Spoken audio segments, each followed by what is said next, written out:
Robert McCall leads a simple and quiet life and works as a hardware storekeeper in Boston. In addition to his job, Robert also helps his co-worker Ralphie pass his security guard exam. Other than that, Robert doesn't have much of a social life and spends most of his time reading books at a restaurant, where he often sees a young prostitute named Alina. Robert gradually came to understand his hardships, especially when he saw his pimp Slovy pressuring him to seduce one of his clients against his will. One day, he tried to introduce himself to Alina and offered her something to eat. Alina hesitated to come to his table, but he still kindly offered her to join him. As the two began to talk, they got to know each other better, and Robert said that he became a fan of reading because of his ex-wife. They liked each other's personality, and this is where their friendship began. After they left the restaurant, Robert witnessed Slovy threatening and hurting Alina. In the following days, Alina did not show up and the restaurant owner told Robert that the girl had been admitted to the ICU after Slovy beat her up. Worried, he visited Alina at the hospital where he saw another woman by her side named Mandy. Seeing that she was genuinely worried about Alina, he asked her about her friend's condition. Mandy reveals that this is the work of Slovy, who regularly tortures his girls to keep them in line. Upon learning that Slovy has also threatened to kill Alina, Robert visits the Pimps Club and offers him money for the girl's freedom. However, Slovy refuses to take it and claims that he does not know Alina. In a fit of rage, Robert fought back and killed all of his men in a matter of seconds. Afterward, he quietly returned to his apartment, leaving no evidence of his involvement in the incident. The next day, he resumed his work at the mart, where Ralphie told him about the progress of his training. Later, Robert hears about the murder, but the police blame it on fierce competition against a rival gang, and they have no idea who really killed them. Upon learning of the incident, the club owner and a Russian Mafia leader, Mr. Pushkin, orders his right-hand man, Teddy Rinsan, to investigate the murder. After examining the site, Teddy orders his men to search for security footage. The next day, Ralphie doesn't show up for work, so Robert visits their family restaurant and discovers that a fire has broken out. While Ralphie's mother is left to fend for herself, Robert offers to help clean up the mess. Meanwhile, Teddy meets with Mr. Pushkin's partner, an Irish mobster named John, and kills him for not protecting his men.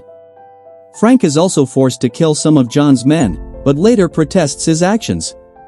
Teddy tells him that this is a message from Mr. Pushkin to ensure his dominance over the others. Continuing his investigation, Teddy met with Mandy and asked if she had noticed anything unusual in Slovy's behavior before he was killed. Teddy also asked if he had any enemies, but Mandy replied that she knew nothing about Slovy's public dealings. That evening, Teddy reported to Mr. Pushkin and said that they had not found anything wrong with the murder. Teddy reveals that whoever killed Slovy's group must be a professional because he didn't leave a single trace at the crime scene. Meanwhile, two corrupt police officers visit Ralphie's mother's restaurant and force her to give him a large sum of money.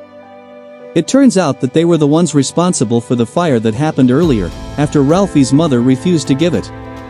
After getting the money, they left the restaurant, but Robert stopped them and reprimanded the police for their wrongdoings. In addition, Robert also showed the video he had taken as evidence of their corruption.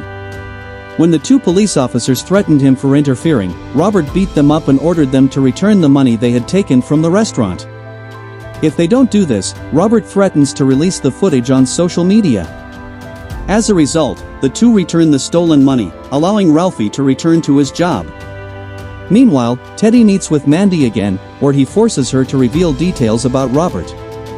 When Mandy refuses to talk, Teddy chokes her to death. Later on at work, Ralphie is one of the security guards, and he thanks Robert for the support he has given him. Soon, Teddy discovers Robert's pictures on the club's security footage and learns of his involvement in Slovy's murder.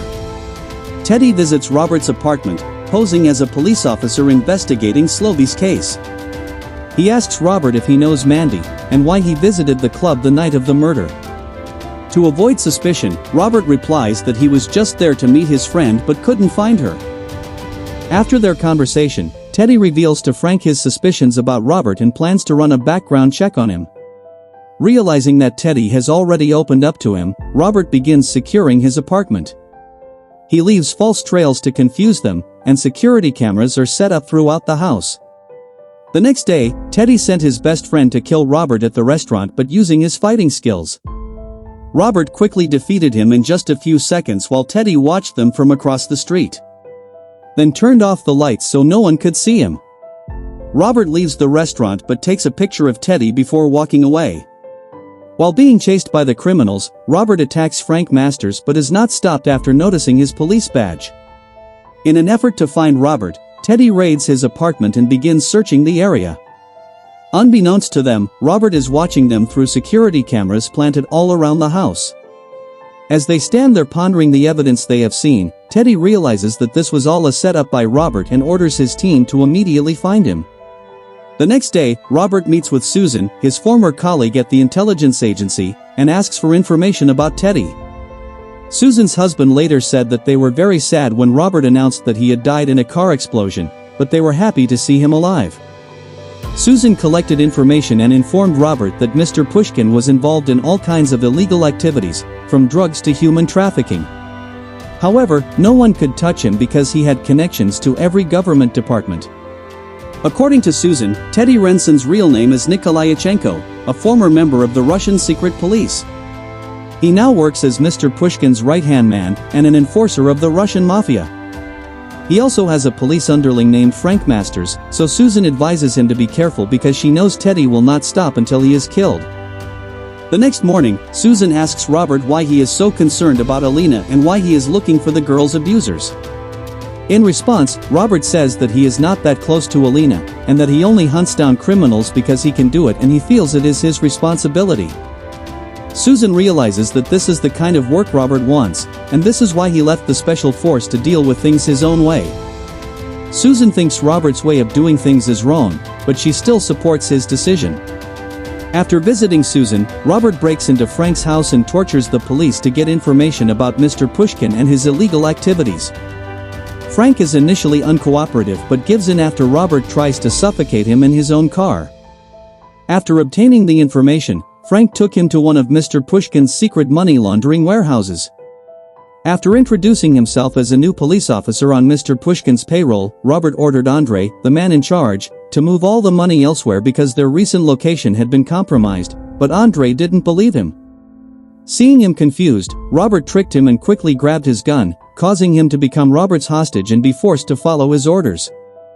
Later, Robert sends all the workers home while distributing money to them and orders Frank to call the police. After Robert reprimands him for disrespecting his department, Frank reveals that he was a good cop before getting involved in this mess, so Robert encourages him to do the right thing. From the information Frank provided, he retrieves a flash drive from his secret locker containing information about Mr. Pushkin's illegal operations. Shortly after, the police arrested Frank along with other members of Mr. Pushkin's gang and recovered millions of dollars from the warehouse. Upon returning to his apartment, he discovered the information on the USB and gave it to the FBI. He also found details about Mr. Pushkin's oil tankers and later burned them with the promise of bringing down the entire mafia. After receiving orders from Mr. Pushkin, Teddy attacks the mart and takes the employees hostage. Among the hostages are Ralphie and Jenny and uses them to blackmail Robert. After receiving a call from Teddy, Robert arrives at the store where he first rescues Ralphie. He enlisted the help of his friend to kill them one by one, but unfortunately he was injured in the fight. After his friend saved him, Robert ordered Ralphie to distract the enemies so he could kill them. After sounding the fire alarm, Teddy found out where Ralphie was hiding, but was shot in the shoulder by a guard. Shortly after, Robert shows up and kills Teddy with a nail gun, before leaving the store. 3 days later, Robert arrives at Mr. Pushkin's mansion in Moscow to make him pay for his crimes. Robert admits that he went there to kill Mr. Pushkin, and tricked the mafia boss into electrocuting himself. After the entire mafia was brought down, Robert left the mansion and returned to his apartment in Boston. A few days later, Alina approached Robert to say hello. His wounds had healed and he had started a new life with the money left to him by an anonymous person. What he doesn't know is that he's already facing this person, but he still thanks Robert for encouraging him to do whatever he wants in life. Although he has succeeded in taking down Mr. Pushkin's mafia, Robert insists on continuing to use his fighting skills. In the final scene, he posts an online advertisement as the Equalizer, and replies to people in need, and this is where the film ends. If you enjoyed this recap, don't forget to like the video and subscribe to the channel for more movie recaps like this. Your support really helps the channel grow. Thank you so much for watching, and I truly appreciate every single one of you who supports this channel. This is Jeff's Film Recap, and I'll see you in the next movie.